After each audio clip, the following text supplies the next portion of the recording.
చిత్తూరు జిల్లా పుంగనూరులో 6 ఏళ్ల చిన్నారి హత్యకు సంబంధించిన కేసును పోలీసులు ఛేదించారు. ఈ కేసుపై జిల్లా ఎస్పీ మణికంఠ చందోలు మీడియా సమావేశం నిర్వహించారు. చిన్నారి హత్యకు ఆర్థిక లావాదేవీలే కారణమని తమ దర్యాప్తులో తేలిందని అన్నారు. పాప తండ్రి ఓ మహిళకు 3.5 లక్షల రూపాయలు అప్పుగా ఇచ్చాడు. ఆమె అప్పు తిరిగి ఇవ్వకపోవడంతో దూషించాడు. సివిల్ కోర్టులో కేసు వేస్తానని బెదిరించాడు. దాంతో ఆమె పాప తండ్రిపై పగ పెంచుకుంది. ఈ క్రమంలో ఇంటి దగ్గర ఆడుకుంటున్న పాపని ఇంటికి తీసుకెళ్లి అన్నం పెట్టింది. అనంతరం ఆమె తన తల్లి మరో మైనర్ బాలుడితో కలిసి ఆ చిన్నారి ముక్కు నోరు గట్టిగా మూసి హత్యకు పాల్పడింది. హత్య తర్వాత చిన్నారిని బైక్ పై తీసుకువెళ్లి సమ్మర్ స్టోరేజ్ లో పడేశారు. ఈ హత్యకు పాల్పడిన రేష్మను, ఆమె తల్లి హసీనాను, హత్యకు సహకరించిన మైనర్ బాలుడు అఖిల్ను పోలీసులు అరెస్టు చేశారు. చిన్నారి మిస్ అయిన రోజునే హత్య చేసి సమ్మర్ స్టోరేజ్ లో పడేశారు. చిన్నారి ఒంటిపై ఎలాంటి గాయం లేదని పోలీసులు చెప్పారు. ఘటనపై చిత్తూరు జిల్లా కలెక్టర్ సుమిత్ కుమార్ మాట్లాడుతూ చిన్నారి అదృశ్యం అయిందని తెలిసిన వెంటనే దర్యాప్తునకు ఆదేశించారన్నారు. పక్కా ఆధారాలతో పోలీసులు చిన్నారిని హత్య చేసిన నిందితులను పట్టుకున్నారని తెలిపారు. కొన్ని ఛానల్స్ చిన్నారి మృతిపై తప్పుడు ప్రచారం చేశాయి. కనీసం నిబంధనలు పాటించకుండా చిన్నారి పేరును, ఫోటోలను ప్రసారం చేశారు. ఇలాంటి విషయాల్లో మీడియా బాధ్యతగా ఉండాలని కలెక్టర్ హెచ్చరించారు. కడుపులోకి వచ్చినప్పుడు తిన్న అన్నం అలాగా ఉంది, అంటే కొద్దిగా మాత్రం రైస్ ఉంది. దాంతోపాటు రైస్ కొంచెం ఎల్లో పార్టికల్స్ అన్నీ ఉన్నాయి, ప్లస్ నీళ్ళు లేదు. అన్నంతో పాటు నీళ్ళు ఉంటుంది కదా, ఒకవేళ మునిగిపోతే నీళ్ళు ఉంటుంది, అలాంటి నీళ్ళు కూడా లేవు. అందులో రైస్ మాత్రం ఉంది. ఇంకా మిగతా పార్ట్స్ అన్నీ కూడా సాఫ్ట్ అయిపోయినాయి, అంటే 3 రోజులు గడిచినట్లు ఉంది. ఇంకా మిగతా అన్నీ కూడా మనము విజరాంతా ప్రిజర్వ్ చేసాము. హైఐడ్ ప్లస్ స్టెర్నము RFSL పంపించడం జరిగింది.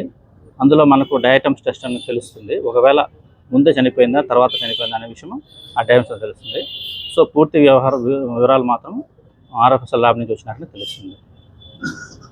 ఈరోజు మనము పుంగనూరు టౌన్లో ఈ ప్రెస్ బ్రీఫింగ్ పెట్టుకోవడానికి ప్రధాన కారణం, గత నెల సెప్టెంబర్ 29వ తారీఖు సాయంత్రము ఒక 6 సంవత్సరాల బాలిక వాళ్ళ ఇంటి దగ్గర ఆడుకుంటుండగా మిస్ అయ్యి 2 రోజుల తర్వాత మన దగ్గర ఉన్న ఎన్ఎస్పేట సమ్మర్ వాటర్ స్టోరేజ్ ట్యాంక్లో శవంగా కనపడడం, దీని కేసుకు సంబంధించి మనం కంప్లీట్ దర్యాప్తు చేసి దానికి సంబంధించిన వివరాలు వెల్లడించాలనే ఉద్దేశంలో, అండ్ ఇంకా ఫర్దర్గా ఇన్వెస్టిగేషన్ జరుగుతుంది. ఇంకేమైనా కొత్త కోణాలు వచ్చినా సరే వాటిని కూడా మనం కంప్లీట్గా ఇన్వెస్టిగేషన్లో పొందుపరుస్తాము.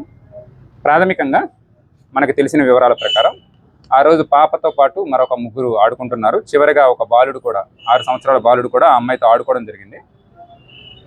సో ఆ అమ్మాయి మిస్ అయిన సమయంలో ఆ బాలుడు ఒక్కడే చూసి ఒక ఆంటీ బుర్కా వేసుకొని వచ్చి చాక్లెట్ ఆఫర్ చేసి, ఇంటికి వస్తావో ఫర్దర్గా ఇంకా చాక్లెట్లు ఉన్నాయని చెప్పేసి తీసుకొని వెళ్ళడం జరిగిందనేది మనకి ప్రాథమికంగా తెలిసిన విషయం. సో మనం విచారణ చేసేటప్పుడు పాపకు బాగా తెలిసిన వాళ్ళు మాత్రమే ఇది చేసుంటారని, నెక్స్ట్ ఎవరైనా సరే ఫ్యామిలీతో, ఆ ఫ్యామిలీకి సంబంధించి ఎవరికైనా సరే బాగా కోపం ఉండి ఇవేమన్నా చేసుంటారనే ఉద్దేశంతో కూడా మనం ఆలోచించడం జరిగింది. దీనిలో భాగంగా పాప మిస్ అయిన దగ్గర నుంచి మనము 12 టీములుగా డివైడ్ అయ్యి ఎంక్వైరీ చేస్తూనే ఉన్నాము. బట్ దురదృష్టవశాత్తు పాప ఆ రోజే, అంటే మనకు తెలిసిన దాని ప్రకారం ఏ రోజైతే మిస్ అయిందో ఆ రోజే సమ్మర్ వాటర్ స్టోరేజ్లో మునిగి చనిపోవడం జరుగుతుందని, పోస్ట్ మార్టం టైంకి అప్పటికి సుమారుగా 3 రోజులు జరిగి ఉండొచ్చని మనకి ప్రాథమికంగా పోస్ట్ మార్టం రిపోర్ట్ ద్వారా వచ్చింది. అలానే పోస్ట్ మార్టం రిపోర్ట్లో ఉన్న మరికొన్ని ఫైండింగ్స్, పాప శరీరం మీద ఎటువంటి గాయము లేదు. వాళ్ళ రిలేటివ్స్ కూడా కొంతమంది రావడం జరిగింది. వాళ్ళ సమక్షంలో 4 డాక్టర్లు నిశితంగా పరిశీలించి ఒక వీడియోగ్రఫీ కూడా చేసుకొని జాయింట్ కలెక్టర్ గారు నేను కూడా పరిశీలించడం జరిగింది. పాప ఒంటి మీద ఎటువంటి చిన్న గాయం కూడా లేదు. సెక్సువల్ అసాల్ట్ జరగడానికి కూడా స్కోప్ లేదు, ఎటువంటిది జరగలేదు.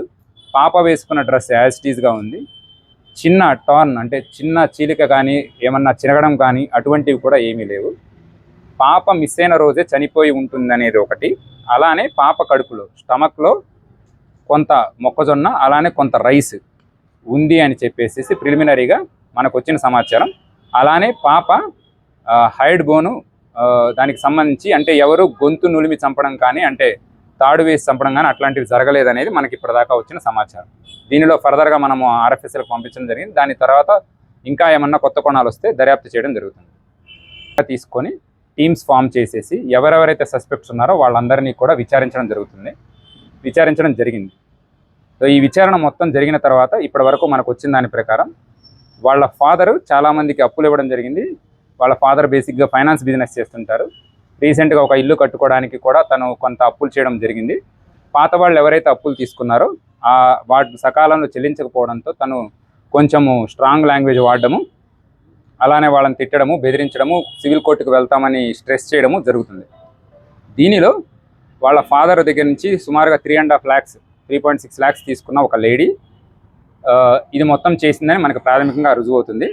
వాళ్ళ ఇల్లు కూడా సుమారుగా అక్కడికి 100 మీటర్ల దూరంలోనే ఉండడం జరిగింది.